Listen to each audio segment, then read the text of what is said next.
Hey, listeners, welcome to English Made Simple, where today we are uncovering the absolute greatest investment opportunity in the entire world. Oh, yeah. It really is. I mean, imagine having like $10,000 to invest. Right, right. Most people immediately think, the stock market, Right. or maybe real estate. Exactly. And if you put it in the stock market, you might make, I don't know, maybe $800 by the end of the year if you're lucky. Yeah, pretty standard return. But what if spending just $100 of that money on like a single book or a weekend course could completely double your entire salary? That's the dream, right? Totally. So today we are not talking about real estate, No, definitely not. and we are not talking about the stock market. We're talking about something much closer to home. We are talking about you. Because an investment in yourself is, it's the one thing that will always pay the highest dividends. Hmm. Always. Exactly. So today we are exploring a deep dive into 15 clear, practical ways to invest in yourself. And earlier I mentioned the term ROU, which for our English learners stands for return on yourself. It's a play on the business term ROI, or return on investment. Right. I love that concept. Return on yourself. Yeah, and our mission today is to give you, the listener, a practical framework to actually calculate this. Think of your ROU as a simple formula. It's the new skills you learn plus the mental energy you protect divided by the time you waste. We want to give you the ultimate blueprint to really maximize that formula for personal and professional growth. And honestly, it won't be overwhelming. It's a really necessary journey because here's the hard truth about life. No one else can make you smart. Yeah. No one else can make you fit. And no one else can make you rich. I mean, you just have to do the work. True growth really requires channeling your own passion and, your hunger for change. Okay, let's unpack this. If growth has to come from within, we really need to start by looking at the ingredients we are putting into our minds. Because if you want a better output in life, you have to change the inputs. The inputs, Yeah, the information and the experiences that you feed your brain every day.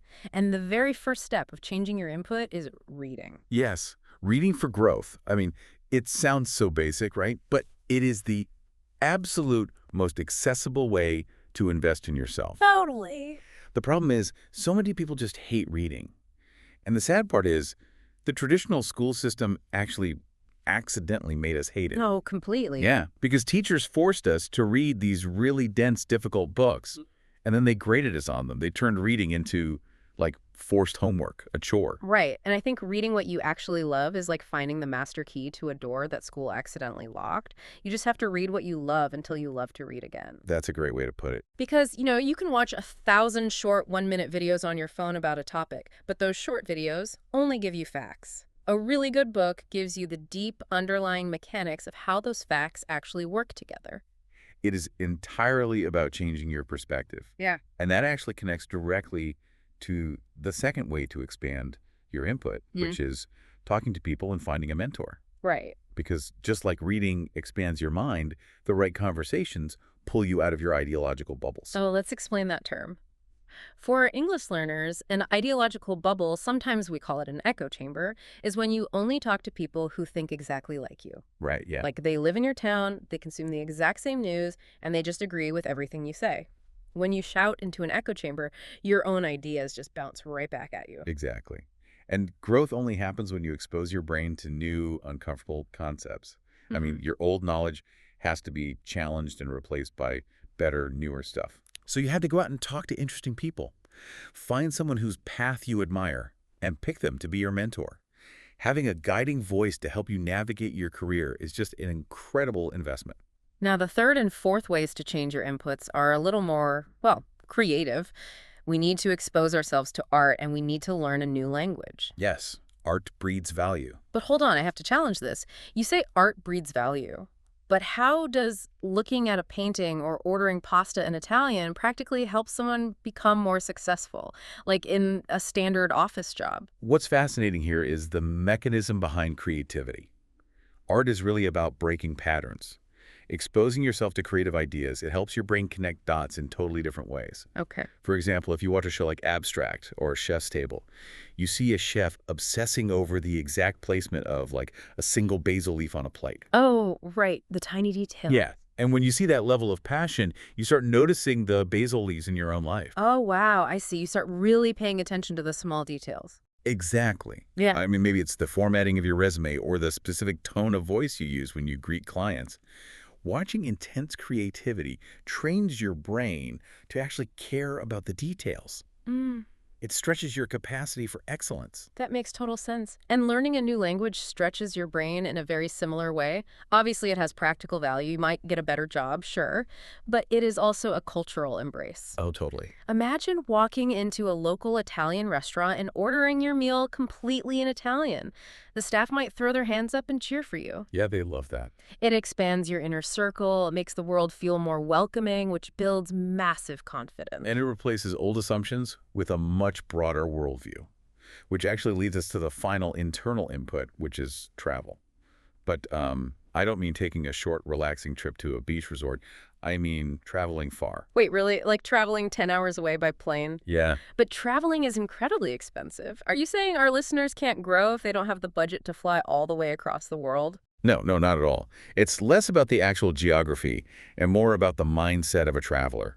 You're seeking extreme novelty.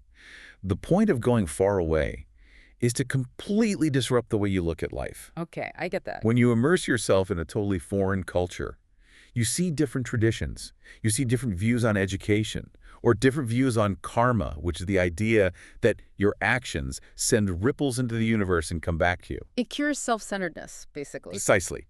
You realize the world is huge and it goes on functioning perfectly without you. But you have to be a traveler, right? Not a tourist.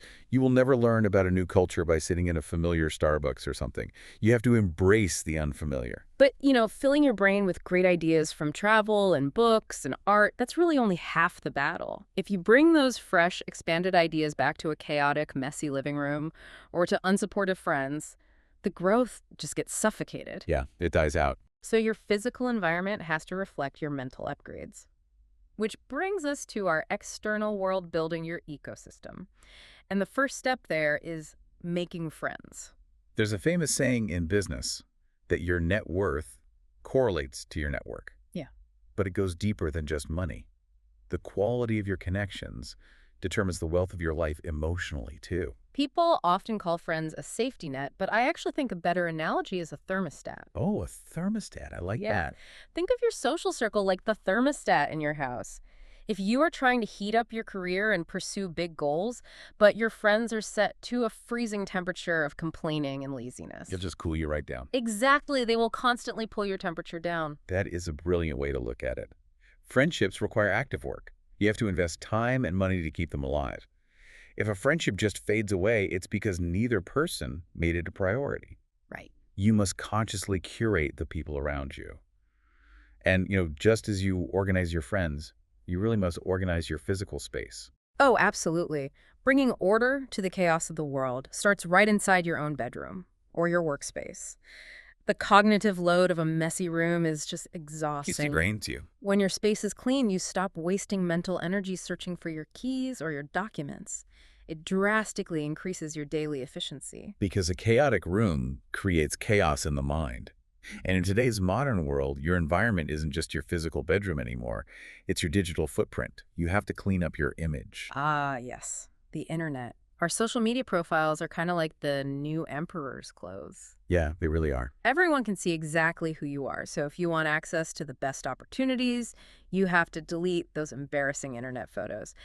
For our English learners, things like a picture of you chugging a keg from last summer. Right, we should probably explain that. Yeah, chugging a keg just means drinking a massive amount of beer extremely fast at a college party. You don't want employers seeing that. You need to update your LinkedIn and learn about basic personal grooming. But wait, let me push back a little here. Okay, go for it. Isn't deleting old photos and cleaning up your image just pretending to be someone you're not? Like, aren't you just being fake? Well, I wouldn't frame it as being fake. It's really about removing friction. The reality is, people judge by appearances. True. A messy digital footprint or an unprofessional image creates unnecessary roadblocks. You are asking people to trust you with jobs, with their money, and with huge opportunities. Cleaning up your image simply removes the friction so your true talents can shine without any distractions. That makes perfect sense. You're just making it as easy as possible for people to say yes to you. Exactly. And speaking of saying yes, if you've been enjoying listening to this, consider subscribing. It's a fantastic way to invest in your own daily learning. So let's move forward. We have expanded our minds, we have curated our friends, and we have cleaned our rooms. Now it's time for the output. It's time to acquire hard skills and financial leverage. Hard skills are permanent upgrades to your life. Once you learn a high-value skill, nobody can ever take it away from you. And this is where we really see the return on investment of you. It's funny, some people look at a $15 book or a $200 online course and they think, oh, that's too expensive. Yeah, all the time. But if a single concept from that course helps you negotiate a higher salary or saves you a month of wasted effort, it's actually incredibly cheap. Your life starts to feel cheap when you think investing in your own brain is too expensive. Exactly. And taking the course and learning is just the first step. The absolute best way to prove you have actually mastered a new skill is to teach it to someone else. Teaching. I love this point because true learning completely stops when you just memorize a formula to pass a test. Right. Teaching forces you to actually rationalize the information. You have to build a structure for it. It's like trying to explain a complex movie plot to a friend. It's the moment you try to explain it that you realize which parts of the movie you actually didn't understand yourself. That is exactly what happens. We call this building the wisdom palace in your brain. The Wisdom Palace, I like that. Yeah, when you just read something, the information just sort of sits in a pile on the floor. But when you teach it, your brain is forced to build shelves and organize the concepts so someone else can understand them. When you teach, you discover your own gaps. And another incredible way to force your skills to grow is to sell something. Now, a lot of people might hear that and say, but I'm not a salesperson.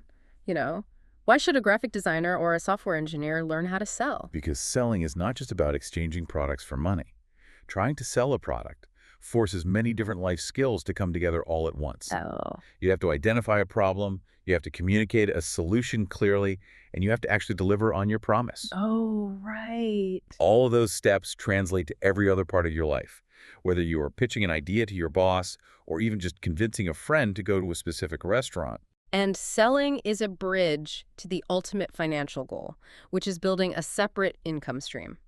This is the oldest, most powerful advice in the financial world. Let your money work for you. You have to stop trading your time for money. Right, because if your income is completely dependent on you being physically present at a desk for 8 hours a day, you don't really have wealth, you just have a job. Because there are only 24 hours in a day, your earning potential is permanently capped by the clock. You want to figure out how to generate income that comes in even when you are sleeping. There are 3 amazing books you should read if you want to understand the mechanics of this. Yes, highly recommend these. The 4-Hour Workweek, The $100 Startup, and The Parable of the Pipeline. They all explain how to build systems that work completely independently of your time. True wealth only begins when you disconnect your income from your personal time. And once you start making a little extra money from these new skills, you need to be smart about what you do with it. You really should buy better equipment and better tools. The rule of thumb here is to reinvest 70% of your early extra income into tools that increase the quality or the speed of your work. Throwing money at easily fixable issues buys you efficiency. Absolutely. For example, don't waste 3 hours every day fighting with a slow, broken laptop when you can just buy a faster one. Exactly. You are not buying a computer. You are buying your time back. But all of these amazing things, the new skills, the upgraded tools, the passive income streams, they are completely useless if the machine running them breaks down. And that machine is your body and your mind. Which brings us to the internal foundation. Building your physical and mental health. I mean, it is so easy to ignore your health when you're young and full of energy. Right? Oh, yeah, we all do it. But health neglect is simply a future invoice. Eventually, you will have to pay the bill. You are basically stealing health from your future to use in the present. Think about the massive difference between waking up fully rested with your brain running at 95% capacity versus trying to survive on fumes. Right. And for our English learners, surviving on fumes means operating with almost zero energy. It's like a car still trying to drive when the gas tank is completely empty. Trying to work at 3 a.m. after drinking 3 energy drinks is just a terrible strategy for long-term growth. Investing time and money into learning about real nutrition and proper sleep is non-negotiable. It is the fuel that allows your ROU, your return on yourself, to actually compound over time. And right alongside, physical health is mental health. Specifically, practicing introspection and stopping the BS. We should define that quickly. BS is a very common slang term in English that means nonsense or making fake excuses to yourself. Yeah, we do that a lot. We do. And introspection means looking inward and being totally honest. It's about actively solving the emotional issues of your past so you don't carry those heavy anchors into your present life. Letting go of those anchors is freeing.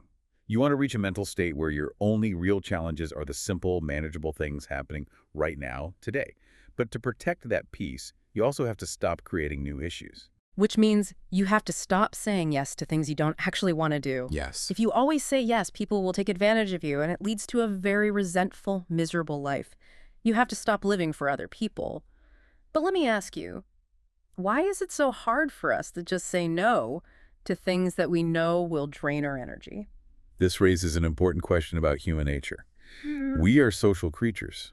We want to be liked. We want to be seen as helpful. But you have to recognize the deep connection between your physical health and your mental boundaries. Both of them require fiercely protecting your core energy. Wow, yeah. If you give all your time and energy away to projects or people you secretly resent, you have absolutely nothing left in the tank to invest in yourself. Saying no is how you build a fortress around your focus.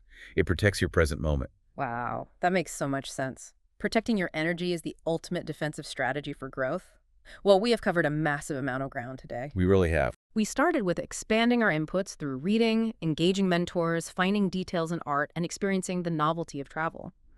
Then we built a strong ecosystem by curating our friends like a thermostat, cleaning our physical rooms, and removing friction from our digital profiles. Right.